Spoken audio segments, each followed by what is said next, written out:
There's no feeling more intense than starting over. If you deleted your homework the day before it was due, as I have, or if you left your wallet at home and you have to go back after spending an hour in the commute. If you won some money at the casino and then put all your winnings on red but it came up black. If you got your best shirt dry cleaned before a wedding and then immediately dropped food on it. If you won an argument with a friend and then later discovered that they just returned to their original view. Starting over is harder than starting up. If you're not ready for that, like if you've already had a bad day, then what you're about to go through might be too much. Feel free to go away and come back.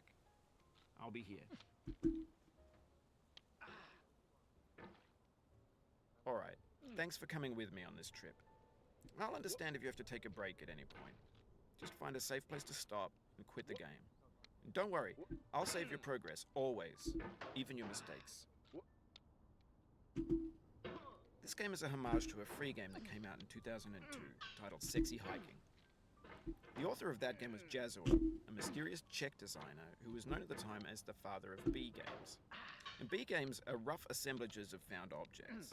Designers slap them together very quickly and freely, and they're often too rough and unfriendly to gain much of a following. They're built more for the joy of building them than as polished products.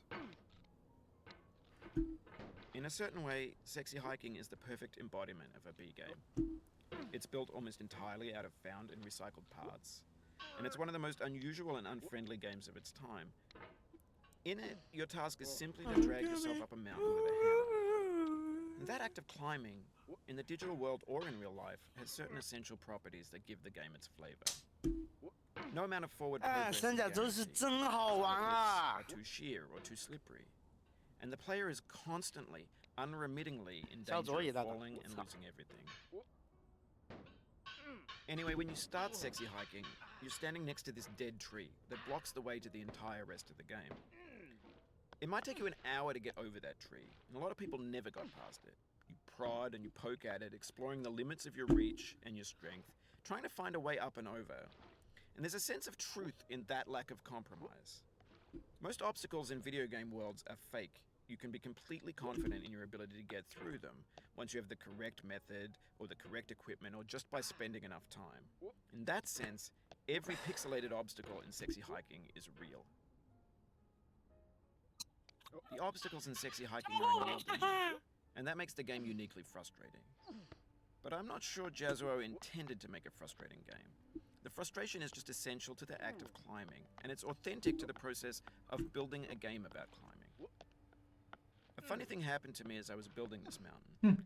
I'd have an idea for a new obstacle, and I'd build it, test it, and it would usually turn out to be unreasonably hard. But I couldn't bring myself to make it easier. It already felt like my inability to get past the new obstacle was my fault as a player rather than as a builder. Imaginary mountains build themselves from our efforts to climb them, and it's our repeated attempts to reach the summit that turns those mountains into something real. When you're building a video game world, you're building with ideas, and that can be like working with quickset cement. You mold your ideas into a certain shape that can be played with, and in the process of playing with them, they begin to harden and set until they're immutable, like rock. And at that point, you can't change the world, not without breaking it into pieces and starting fresh with new ideas. For years now, people have been predicting that games would soon be made out of prefabricated objects, bought in a store and assembled into a world. And for the most part, that hasn't happened, because the objects in the stores are trash. I don't mean they look bad or that they're badly made, although a lot of them are. I mean they're trash in the way that food becomes trash as soon as you put it in the sink. Things are made to be consumed and used in a certain context, and once the moment is gone, they transform into garbage. In the context of technology, those moments pass by in seconds. Over time, we've poured more and more refuse into this vast digital landfill that we call the internet. It now vastly outnumbers and outweighs the things that are fresh and untainted and unused. When everything around us is cultural trash, trash becomes the new medium, the lingua franca of the digital age. And you can build culture out of trash. But only trash culture. B games, B movies, B music, B philosophy. Maybe this is what digital culture is. A monstrous mountain of trash, the ash heap of creativity's fountain. A landfill with everything we ever thought of in it. Grand, infinite, and unsorted. There's 3D models of breakfast, Gen X's fanfic novels, Scan magazines, green screen Shia LaBeouf, banned snuff scenes on LiveLeak. Facebook's got lifelike bots with unbranded adverts and candid shots of Kanye and Taylor Swift mashups, car crash epic failed GIFs, Russian dashcam vids, discussions of McRibs, discarded, forgotten, unrecycled, muddled, rotten, untitled. Everything's fresh for about 6 seconds, until some newer thing beckons, and we hit refresh. And there's years of persevering, disappearing into the pile, out of style, out of sight. In this context, it's tempting to make friendly content that's gentle, that lets you churn through it but not earn it. Why make something demanding if it just gets piled up in the landfill, filed in with the bland things? When games were new, they wanted a lot from you. Daunting you, taunting you, resetting and delaying you. Players played stoically. Now everyone's turned off by that. They want to burn through it quickly. A quick fix for the fickle. Some tricks for the clicks of the feckless. But that's not you. You're an acrobat. You could swallow a baseball bat. Now I know, most likely you're watching this on YouTube or Twitch, while some dude with 10 million views does it for you. Like a baby bird being fed chewed up food. That's culture too. But on the off chance that you're playing this, what I'm saying is, trash is disposable, but maybe it doesn't have to be approachable.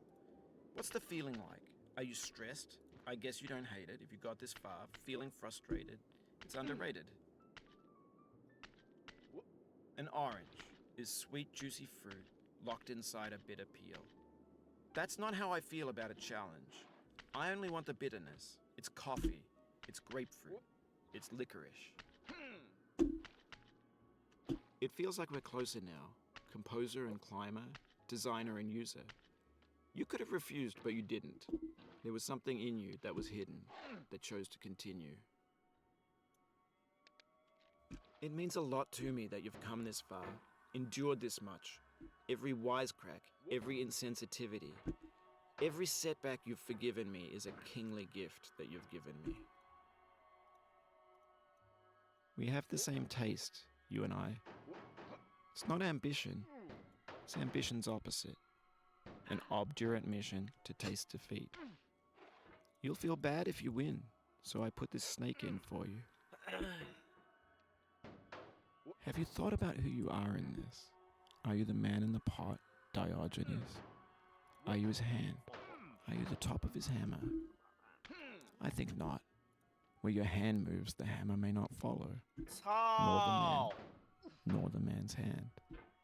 In this you're his will, his intent, the embodied resolve in his uphill ascent. Now, you've conquered the ice cliff, the platforms, the church and the rectory, the living room and the factory, the playground, the construction site, the granite rocks and the lakeside. You've learned to hike. There's no way left to go but up, and in a moment I'll shut up. But let me say, I'm glad you came. I dedicate this game to you, the one who came this far. I give it to you with all my love. 来，你试一下。喂。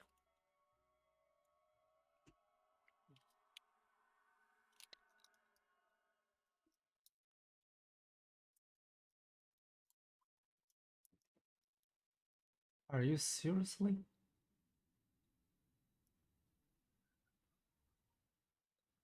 快点试一下小号行不行？我今天掉2把分，如果还是不行的话， Are you fucking seriously? 如果不行的话，估计就是你段位太高了。You